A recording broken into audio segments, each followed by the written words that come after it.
You're listening to the Rainmaking Podcast, hosted by high-stakes headhunter, author, and professional speaker, Scott Love. You're listening to the Rainmaking Podcast, and my name is Scott Love. Thank you for joining me on the show. Our topic title today is Overcoming Pitfalls to Becoming a Rainmaker, and our special guest is Rudhir Krishtel.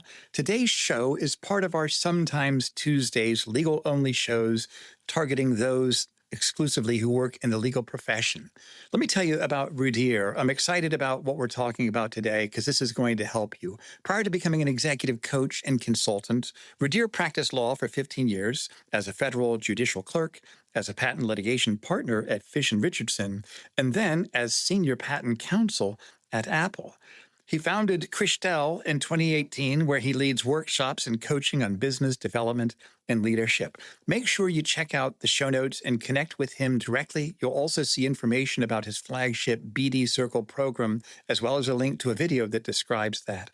As always, this show is sponsored by SurePoint Legal Insights, formerly known as Leopard Solutions, turning legal intelligence into opportunity, and also by the Rainmaking magazine, for the intellectually driven and results-focused professional who wants to grow their book of business. Visit therainmakingmagazine.com to chart your course to greater rainmaking success. Thanks for listening. I hope you get some great ideas from our guest, Rudhir, today.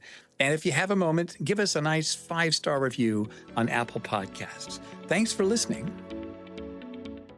Hey, this is Scott Love with the Rainmaking Podcast. Our special guest today is our third time he's been on the show, Rudhir Krishtel. And our topic is Overcoming Pitfalls to Becoming a Rainmaker. Rudhir, thanks for coming back on the show again. Scott, thanks so much for having me. I really appreciate being here. Yeah, I'm excited. I learn things from you, and it's always nice to run into you at conferences. And let's kind of dig into this, the pitfalls. What do you think? Let's kind of start with the very first pitfall that you've seen from your expertise in coaching so many lawyers. What do you think the biggest pitfall is as we start our conversation? I think one of the biggest pitfalls with this audience is mindset. When I think about business development, I feel like it's 80% mindset, 20% skill set. And so building the tools are straightforward and the tools are available, but our mindset, we tend to think that so much is in our way. And so reframing our mindset on the various hurdles that come up on the process of building your practice are really where I focus a lot of energy early on because it can make a huge difference. I like that. So we're not changing things, we're reframing it. And what do you mean by that exactly? What do you mean reframing the mindset, and what are some of those hurdles that you've seen? Yeah, a simple reframe is, I feel like marketing is cheesy. How many folks listening here feel a little bit like I'm burdening somebody? This is cheesy, and I'm just, I'm burdening this in-house counsel, or I'm burdening this CEO, and they don't want to hear from me. And that's just a mindset. When you come across that 30 minutes in your calendar or 15-minute break, when you say to yourself, oh, it's time to do some BD. If you start feeling like you're doing something that's cheesy or not helpful to somebody, I can just feel like in that moment, you're just going to want to work on that brief or that deal. Go down the hall and grab some coffee, and you're just going to miss the moment. And so I think that mindset is a really important thing to focus on. I like that, how you're reframing it to who can I help? Because I think partners, a lot of times, they're attracted to people that are selfless. That they like that. Somebody that isn't all about themselves. And so I think we don't want to think of this as this is just about me. It's like, no, it's about me solving a problem that somebody has with my unique specialized expertise. I can help them. Is that an accurate assessment of this, Rudhir? Look, I'm trying to make everybody listening here some money. And so I appreciate that it's about your book of business, but they don't really need to know that that's what it's all about. And you're actually reminding other folks, look, we're in a service profession. You got here because you were extremely helpful to people. That's what we want people to remember, is that you're there to help them. Certainly through that service, you get paid. And so we'll certainly be growing your book. But going up to somebody and saying, send me a case, send me a deal, that actually does feel cheesy. That doesn't feel great. And what we call that is bad marketing. The reason we worry about bad marketing is because people come to us with bad marketing. Your inbox is full of bad marketing. Your voicemails and your LinkedIn messages get full of people trying to market something to you. And so you don't have to feel like that's what you're doing. In fact, it's not. What I want you to realize, and what I want listeners to realize, is that marketing is actually just the beginning of helping somebody. I like that. Is that easy for people to do from your experience in coaching partners? Easy to reframe and think differently. It's the most important work. The hardest thing in our life is behavior change. Think about everybody listening and your Peloton is just sitting there and you're not on it, right? It's like, I can buy the equipment, I can get everything here, but it's behavior change that we want to invest in. And so behavior change starts with a mindset shift. And so I think it's the most important thing that we focus on. And I feel like when you're working with somebody and you're coaching somebody, once I get a mindset change, anything is possible. Yeah. And I remember our first episode, it was all about mindsets. I remember you talked about that. Is there any mantra or any other ways you've suggested can help people kind of think about this and keep that top of mind? Well, so with respect to marketing, we get that feeling when we might be bothering somebody or it's uncomfortable. We want to remember we're actually helping somebody. I want everyone here to think about your favorite product or your favorite service. Like, what's the thing that you love in the world? I'm drinking, tea out of a Yeti. I love it. It keeps the heat. I love my Nespresso coffee maker in the morning. And so there's something that you love that you use every day. You think about that right now. Good marketing got that in your hands. And so what you're offering to your clients is something that is really valuable to them. They need help. They're struggling. Their company needs support. They're happy to pay for it. And what you're trying to remind them is, I'm here to help. And so oftentimes we feel cheesy or bad about marketing because we feel like we're burdening somebody. But just keep in mind, somebody out there is hurt. You have a Band-Aid and all you're doing is offering and saying, hey, I got something to fix it. They can say yes or no. And so the beginning of any marketing effort, if you're writing somebody an email, if you're putting up a LinkedIn post, if you're about to book a trip to go meet somebody, or if you're jumping on a Zoom call with someone and it's in your mind, it's business development, which is about you. Don't forget, it's the beginning of helping them. And so although for you and your firm and your book of business, it's business development, there's no need on their side of that conversation for them to feel that way. Really what this is also actually about is you helping them. You're offering them that Yeti. You're offering them that Nespresso. You're offering them an amazing product or a service, just like the amazing products and services that you lean on. And so let's lose sight of some of the bad marketing that you see in the world. And the good marketing is what helps you being supported. And that's what you're doing for your clients. And so as you jump onto a call, as you sign up for a conference, as you think about where you're spending your time and building relationships, remember that first handshake, that first conversation is the beginning of helping somebody with something really meaningful. And these people have huge problems. Depending on your practice, you're talking about individuals and companies with significant challenges, major challenges in the way of their success. And you're a real asset to that. And so let's not feel like you're a burden. Let's remember you want to help. And this whole conversation you're about to have, the thing that you're about to step into is the beginning of helping. This is great. And I think one idea could be think about past clients that you've had where you helped them with that burden. You helped solve that problem. You were the one that closed the deal for the merger, or you won the case. So is that something that you recommend, like replay past successes? Is that something that helps people when they think about why they might hesitate about reaching out to clients and helping them? Yeah, I think listeners should just do it right now. Think about 1, 2, 3, 5 people you've helped. What was the happy outcome? What was the difference in their life? What change did you make? And now you have to remember that next person whose hand you shake, they or someone they know is going to get that good outcome, that good feeling multiple years from now. And so as soon as you meet somebody, it's not that they need to be a client right away, but you can almost see it a year from now, 2 years from now, 3 years from now. We're going to make a difference at this company. We're going to make a difference in their life. And then going in with that mindset, well, now you'd want to meet anybody. You'd want to shake anybody's hand because you're realizing that I'm about to help somebody and they don't need to know it or not. I worked at Apple for 5 years. And if you think about an Apple store, Apple is marketing to a certain clientele, the people that walk into their store and purchase the product. And so they're trying to think about who's able to purchase this, phone. It costs a certain amount of money. It's certain type of clientele. Now, a lot of folks might walk into that store and some folks walk in and out, but what you're marketing to is the purchaser. And so don't forget, somebody's walking into your life to get some help.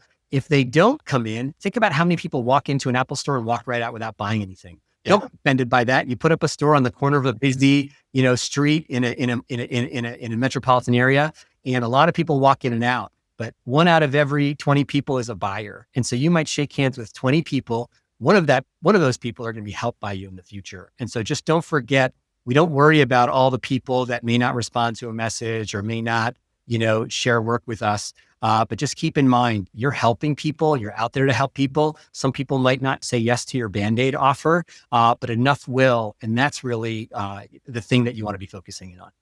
Do you think people have a fear of being rejected? Do you think that could be why they hesitate on this? I mean, Scott, just think about it. Everybody here listening is busy. They got a lot on their plate. Their weeks are busy, and they get to that 15 minutes a week. Do you think you're going to do something and spend time where you feel like, I don't know, this is going to lead to something, this is going to lead to rejection. I'd rather just go work on that brief instead. Right. If I have 2 hard things to choose from, I'm going to choose the hard thing I'm going to be successful at. With marketing, you want to have this mindset that, I'm out here being helpful to people. A certain number of people will be okay with that. Will be down with that. Will acquiesce. And I'm just out here offering my help. And so I think it's not about rejection. It's really about keeping data. If you know your batting average, if you know your stats, I worked with an attorney once. He said, as soon as I shake somebody's hand that's in the position of, acquiring my services or is in an in-house position, where they would need my help, it takes me about 2 years, 3 months to get them to a yes. Oh, wow. And they knew the data because they had been doing this for long enough. And so you want to have in your mind, I send out 10 emails that ends up being 3 set phone calls. And out of those 3 set phone calls, 1 or 2 clients shakes out of it. And I think that's what we want is we're professionals. We get up to the plate, we swing our bat. Even the best pros, are batting 200 and they're still a pro. And so we're not worried about the misses. We're really focused in on the hits. You miss 100% of the shots you don't take. And so what we want everyone here to have the mindset of is it's not about rejection. It's really that I'm typically securing, 1 or 2 clients out of the 10, 20 phone calls I make in any given quarter. And so that's where we want your mindset to be, is that this is just part of my regular activity. I'm out here offering help. And some people might be in the position that they need that help right now. The rest of the people are just coming in out of the store that day. That kind of takes the pressure off, I think. Now, tell me about somebody that you've worked with, somebody you've coached. Don't mention their name, of course, but when they made this mindset shift, what changed in terms of their efforts and what was the payoff? How did that start helping them grow their practice? Well, we think about simple things that people can do every week, and we're working with pros here. Everybody listening, I just want you to keep in mind, when you put your mind to something, by and large, it tends to happen. 5-10 years ago, you set your mind to literally be where you are today. And so all we want to do is focus you in on what's next. And next is building relationships with the people that are in the position to hire you 1 year, 2 year, 3 years down the road. And if I can open up the energy and make that just a little bit more easier for folks, we're working with the pros. And so all we're talking about is tweaking a shot, Scott. We're talking about, opening up the hole so they can run downfield. And so these small tweaks can actually have a huge impact on your practice down the road. Just a simple mindset shift. When I send this message, I'm just going to help somebody. When I post this message on LinkedIn, I'm just trying to help somebody. When I sign up for this conference, I'm just trying to help somebody. And so I'm trying to get from doing the thing versus hesitating. And you can see how that's one of the hangups on the way to building a practice. I've used a similar concept in my recruiting practice where I'm trying to help somebody. I've got opportunities. I'm not trying to convince them to leave their firm. I've got something that can help them. I think that makes a huge difference. And I think when you look at your core values as a professional services provider, and when you really believe that I'm here to help them, I've got unique specialized expertise that can solve these problems, I think people pick up on that. I think you telegraph those sincere intentions, and I think people really pick up on that. What do you think about that?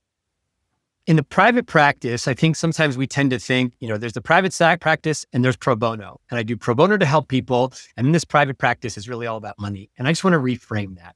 I think we're in a service profession. We're here to help people. If you think about the in-house counsel leaders or the potential clients, individual or company clients that you have, they're in a really challenging position and they need your insight. Their company's in a challenging position and you're here to help. Now you charge the rates that you charge because that's the market value for them or wherever it is that you set the market. But at the same time, what you want to remember and realize is really you're helping somebody that's in a pinch. I was in-house. I was at Apple. I leaned on my outside counsel every week. A day didn't go by where I didn't have a call with outside counsel. And that is the person that was really helpful to me in managing a really complex, challenging situation that I had. And so I want everybody here to remember, you're offering something that's of value, that's a service, you're helping somebody. And I think that mindset literally changes how we feel about what we're doing. I felt sometimes in a practice, at times I felt dead inside because I really lost sight of the meaning here. But when I went in-house, I realized, gosh, these firms are really helpful to me. Like we're actually trying to do something really meaningful here, put a product out in the world that people use in a way that is simple and streamlined and, reducing the liability involved with it. And so what we're talking about are people that are helping in that process. And so I think it's really valuable, what everybody here is doing. And I think we don't want to lose sight of that. When you're reaching out to somebody, when you're checking in with them, when you're following up, you're doing something to help. That's great. I think that's going to let people thrive and kind of keep those hesitations at bay. So that's one pitfall we talked about. What do you think another big pitfall is that people should try to avoid in becoming a rainmaker, Rudhir? Well, so then it's like, who are we calling and who are we helping? And it can feel like everybody, when you're sitting there and it's that time of the week where you got to do business development, you're thinking you have to please everybody. And so one concept that I really love, and I learned it from this marketing genius or guru, Seth Godin, who I really appreciate. And it's this idea of the smallest viable market, the smallest viable market. And so here's what I want folks to think about is not trying to please everybody, because some of us worry about becoming niche or providing a niche service. We think we're going to miss out on opportunities. I want to reframe that. Think about the smallest viable market. Think about the 8 to 10 people that could absolutely use your service and are willing to pay for it. Think about who they are. Think about what company they're at or what seat they sit in. Think about their title, their role, and think about the challenges that they face. And let's actually just focus in all our efforts on these 8 individuals. I literally want you to bring them to mind. I want you to think about what's their day like? What's their pain point? Who's breathing down their neck? What are the expectations? What's going to make them succeed? And then I want you to think about, how am I building relationships with these people? How am I helping these people? And I want you to narrow your mindset, because oftentimes we try to help everybody. That LinkedIn post, that email, that article, I need to write it so that everybody benefits. And I think the challenge with that is you get into the business of trying to please everybody. And at that point, you please no one. Think about going to a restaurant and you go up to the counter and they say, you say, what do you have? And they say, we make everything. Like, who goes to a restaurant that makes everything? You want to go to that specialty sushi shop. You want to go to that pizza shop in Brooklyn that just does it that way, Hudson River water, whatever it is. It's like, you want that specific thing. And so you're out there as a sophisticated buyer of food, of services, and you're sophisticated. And now you're telling people that you do everything. And so what I'd rather you do is think about the smallest viable market, the people that would really appreciate your service, that really need it, that are willing to pay for it and that value it. And now I want you to center all your marketing activity on that. And Scott, when people actually focus on that, what they realize is this is a relief. Like, now I know what article I'm writing. Now I know what I'm going to say in my email. You talk to general counsel, and I've interviewed, 100 as I do this work and I coach attorneys on business development. And every single one of them will tell you, if I get an email with a specific note about why this message is relevant to me and my business, I'm going to pay attention to it. In-house attorneys get all kinds of lists, all kinds of things, updates and alerts that they get put on, but forwarding an alert with a specific note on why it's valuable for that person makes a really big difference. And so I want you to think about, who am I really trying to please here? who are the clients that I would love to have hired me in 2 to 3 years?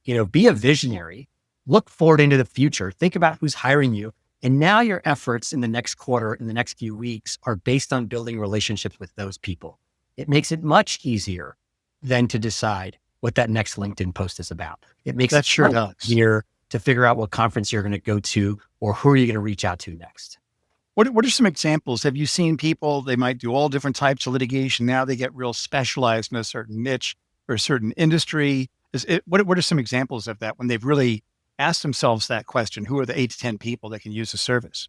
So I think here's one example, and I think litigation is a great example. And I think some of the folks that have the hardest time coming up with a niche are general commercial litigators. And so even IP attorneys have a difficulty, even M&A attorneys have a difficulty, even, labor and employment attorneys have difficulty. But general commercial litigation, I think, is one of the areas where that can be the hardest because people certainly just feel like, I'm good at everything. I can litigate in any court. I can litigate any case. But what does general commercial litigation really mean? I practiced law for 15 years. And if you said you did general commercial lit, now I got 20 questions. But if you think about who's my ideal buyer, who's the ideal person I'd love to have hire me? Well, I love telecom cases. Well, I definitely would love for it to be, a telecom company that's facing challenges with this new set of regulations that are coming down the way and how consumers are facing complexity with that regulation. Now that's a niche. So now I'm not saying that you limit your practice to only those clients, but if you niche in your marketing efforts, now you know what article you're writing. You write an article that someone's going to forward to somebody in telecom and saying, you at this company really needs to read this because this is dealing with the exact problem you have. You know what conference you need to go to. You know what people whose hands you need to shake in the next quarter in order to generate that practice. If you say you do everything and I can litigate everywhere, I think that's fantastic, but you'll realize that you lose more people than you gain with that mantra. And what I welcome is being a little bit more specific, not necessarily in what your website looks like and in your message, but that specificity allows you to know where you're spending your time this quarter. Yeah, that makes sense. Is there kind of like a coaching model that you would recommend, something like who are the 8 to 10 people? Who is the ideal buyer? What problems or challenges are they having? Is there any sort of analysis way that you give people to really kind of figure this out? Yeah. Let's start with who's your ideal client. Who do you want calling you in 3 to 5 years? How many of them do you want calling you? Okay, now that we have a number and we have an idea, let's think about how many of those people do you know and how many more do you need to know in the next many years to build relationship? Then we think about, well, how am I going to go out and build these relationships? And that'll give you clarity. It's either shaking hands with the people that you know, or meeting people that you don't know. And so there's ways to connect with people that you already know. And then there's ways to draw in more relationships with people that you don't know. And that's how you start to map out the next few years. That's so simple. And I don't want to say easy, but that's just a simple explanation. But what you just said, if we rewound the last 60 seconds, that's the playbook.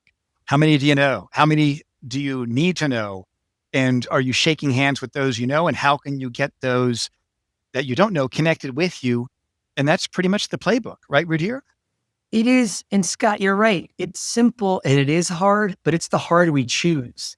Everything is hard. Working with a playbook is hard. Working without a playbook is hard. Think about being a preseason NFL team. You either go into week 1 with a playbook or you go into week 1 without a playbook.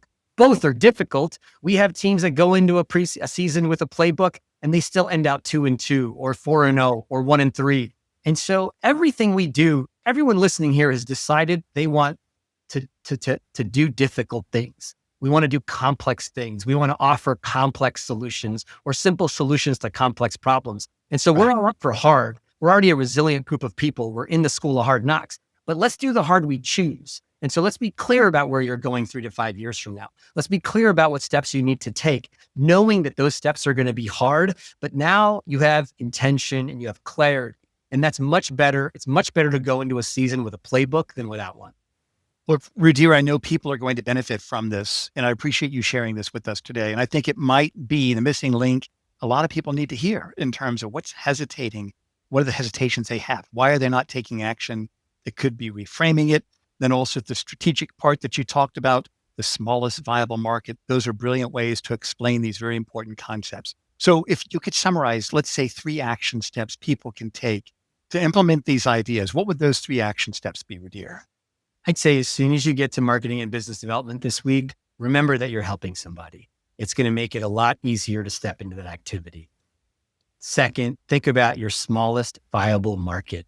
Who's the specific group of people that you want to be helping, that you want hiring you? That's going to make your life a lot easier. And the next step is now thinking of action steps to be helpful to those people. And that's your marketing plan for the next 3 months is I'm going to write an article that's really helpful to these people. I'm going to go to a conference and speak about this topic that's really helpful to these people. And so first things first, remember you're helping. Second, figure out exactly who you're helping. And third, in the next 3 months, do something really helpful to them. This is great, Rudhir. Thank you again for being on the show your 3rd time. Let's have you back on in a few months again for the 4th visit. And tell us about your services, your offerings. What do you have that you'd like people to know about? And we'll certainly put any links that you want people to see on the show notes. You need any help, book a strategy call with us. It's 30 minutes. It's going to be free. Just reach out and we will help you. The thing that we love to do is we have a group coaching program on business development called the BD Circle. And it's a 4.5-month program that goes annually every year. And we'd love to have you in it. Reach out. We'll tell you more. But certainly for 30 minutes, we'll give you strategy. We'll give you something helpful. Certainly you've heard something helpful here today, or hopefully you have. And if you like what you hear, then book a call with us and we'll certainly find more ways to help and grow your practice. Well, Rudhir, thank you for being on the show. And I've heard good things from people I've referred to you, so I can definitely vouch for what you said. And I hope that everybody here connects with Rudhir, follow him on LinkedIn and social media. Thanks again for being on the show, Rudhir. I really appreciate you sharing your wisdom today. Scott, thank you so much. Thank you for listening to the Rainmaking Podcast. For more information about our recruiting services for international law firms, visit our website at attorneysearchgroup.com.